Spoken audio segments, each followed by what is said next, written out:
Halo, Assalamualaikum warahmatullahi wabarakatuh. Ketemu lagi dengan Insan Tutor, channel nomor 1 itu bro. Baik teman-teman, ini ada satu pertanyaan yang cukup bagus dari subscriber ya. Ini tentang penggunaan hashtag. Bagi kalian, bagi teman-teman yang masih hobi menggunakan hashtag ataupun tag, hati-hati ya. Karena hashtag, tag ini juga punya kebijakan tersendiri. Jangan asal. Sekali lagi, jangan asal-asalan mengisi hashtag. Gara-gara hashtag yang sudah monet bisa terkena dolar kuning, dolar merah, bahkan videomu juga bakalan dihapus. Kok bisa begitu bang? Kita bahas. Ya. Tapi sebelumnya ada juga pertanyaan lain, bang, apa sih gunanya untuk menjadi membernya Insan Tutor? Gini bro, bagi teman-teman yang belum menjadi membernya Insan Tutor dan mungkin bertanya, apa sebenarnya keuntungan menjadi membernya Insan Tutor? Atau mungkin keuntungan menjadi member konten kreator besar, tidak hanya Insan Tutor. Ya, apa yang perlu teman-teman ketahui dan apa manfaatnya? Gini loh bro, kalau di mungkin kreator lain itu bukan hak saya untuk ngomong ya, karena tentunya masing-masing kreator adalah punya strategi sendiri, punya tujuan sendiri untuk menarik member. Tetapi kalau Insan Tutor, bertanyanya di sini, di Insan Tutor, ini akan saya jawab berdasarkan versi saya. Sekali lagi, kalau untuk mungkin menjadi member kreator lain, saya nggak bisa bahas. Karena itu bukan ranah saya ya. Ibaratnya gini teman-teman, sebenarnya untuk menjadi seorang membernya Insan Tutor, sebenarnya paham nggak teman-teman? Teman-teman itu saya paksa bos. Saya paksa menjadi membernya Insan Tutor, saya paksa untuk bayar bulanan. Apakah itu benar? Ya sebenarnya ada benarnya juga. Karena kadang-kadang sukses itu memang perlu dipaksa. Karena kalau tidak dipaksa, kadang-kadang kalau orang Jawa bilang gelenger. Teman-teman saya paksa menjadi membernya Insan Tutor. Ibaratnya teman-teman itu saya giring ke kolam renang, sedangkan teman-teman sebenarnya nggak bisa berenang. Mungkin ada 50-100 orang. Saya ceburin teman-teman ke kolam renang, suruh bayar lagi. Belajar berenang di sana. Saya ceburin teman-teman di kolam renang, saya ceburin teman-teman di membernya Insan Tutor supaya apa? Supaya teman-teman bisa berenang. Supaya teman-teman kalau memang belum bisa belajar berenang, teman-teman seharusnya dan mau berkumpul dengan orang-orang yang nantinya adalah calon-calon jago renang.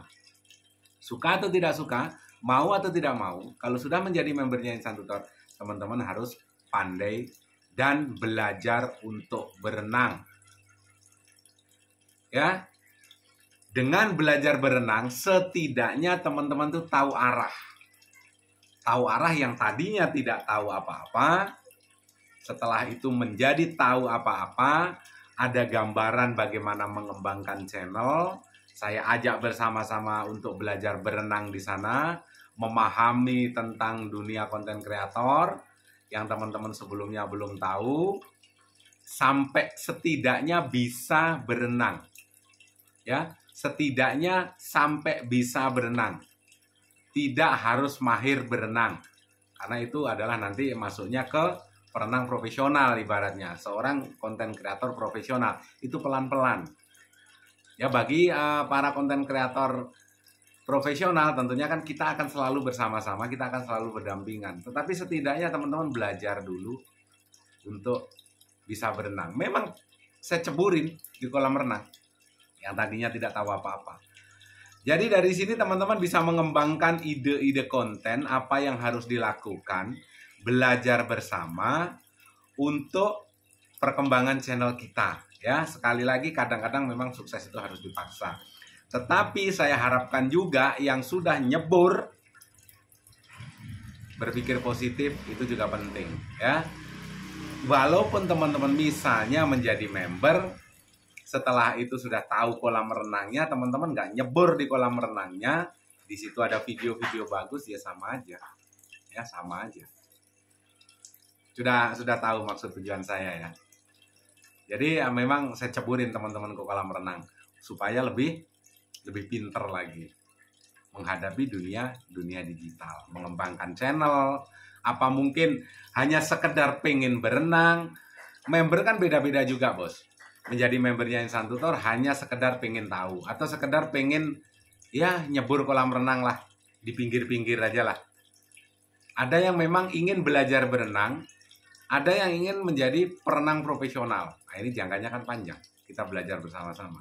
Sampai di antara kita, di antara member saling mendapatkan mungkin nomor HP, saling berkomunikasi bagaimana mengembangkan channel.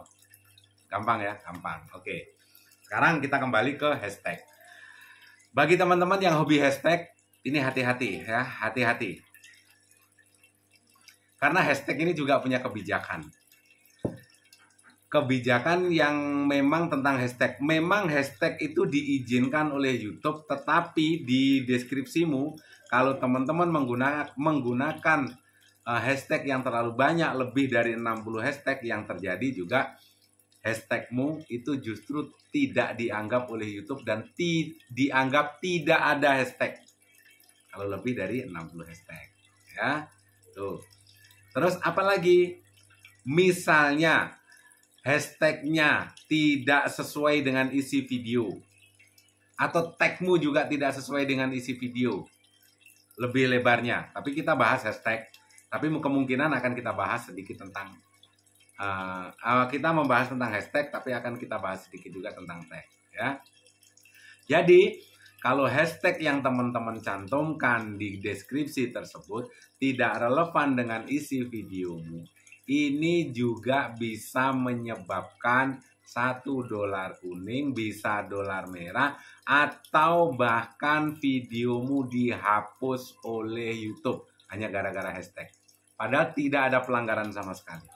Ya, video tidak ada pelanggaran, deskripsi tidak ada pelanggaran, tetapi hashtagnya melanggar, ini videomu juga akan bisa dihapus oleh YouTube karena melanggar apa? Melanggar kebijakan hashtag.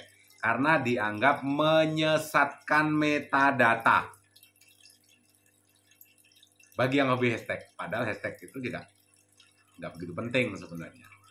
Tetapi akan bumerang seandainya hashtagmu barbar.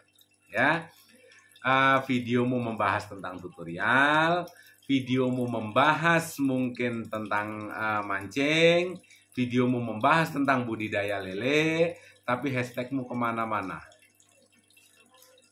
Game dimasukkan, yang lagi viral-viral, hashtag yang lagi viral dimasukkan menjadi hashtagmu. Ini dianggap menyesatkan metadata videomu. Kalau dulu mungkin iya, dengan hashtag yang lagi viral, videomu juga bakalan ikut viral dulu, tetapi makin kesini YouTube juga makin ketat. Videomu tidak viral, dihapus iya, karena sekali lagi dianggap menyesatkan metadata. Metadata itu apa? Ya kolom-kolom yang harus diisi dulu, Bos. Termasuk judul, termasuk deskripsi, termasuk tagnya dan segala macam. Demikian juga dengan tag. Tag itu kalau tidak relevan dengan isi videomu, justru YouTube tidak menganggap tagmu itu ada. Ya. Jadi videomu sekali lagi membahas tentang budidaya perkambingan, kambing. Terus hashtagmu, kamu tagnya, ya tag bukan hashtag, tagnya kamu isi tentang channel-channel atau mungkin yang lagi viral dibahas di YouTube. Padahal ngisi tag. Tagnya artis dimasukkan juga tidak relevan dengan isi videomu. Ini juga akan bermasalah tentang videomu. Bisa jadi bukanya rame, tetapi sistem akan membaca justru teman-teman melanggar kebijakan yang berhubungan dengan tag dan mengakibatkan justru rekomendasimu berhenti. Sudah bisa dimengerti ya? Jadi harus hati-hati. Jadi mudah-mudahan ada hal positif ya buat teman-teman. Jangan sampai videomu bermasalah, sepi gara-gara tag, hashtag yang dianggap menyesatkan metadata, gara-gara deskripsimu yang gak jelas. Intinya kan satu saja. Tag itu dianggap ada seandainya itu sudah kamu ucapkan di isi video. Walaupun kadang-kadang hashtagmu tidak sesuai dengan isi video, tetapi kata tersebut pernah kamu ucapkan di videomu, itu aman.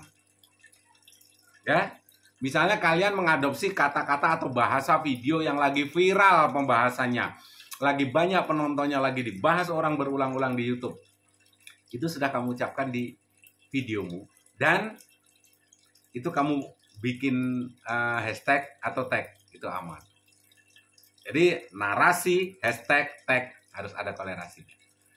Sehat selalu, sukses, salam buat keluarga. Wabillahi taufiq wal hidayah. Assalamualaikum warahmatullahi wabarakatuh.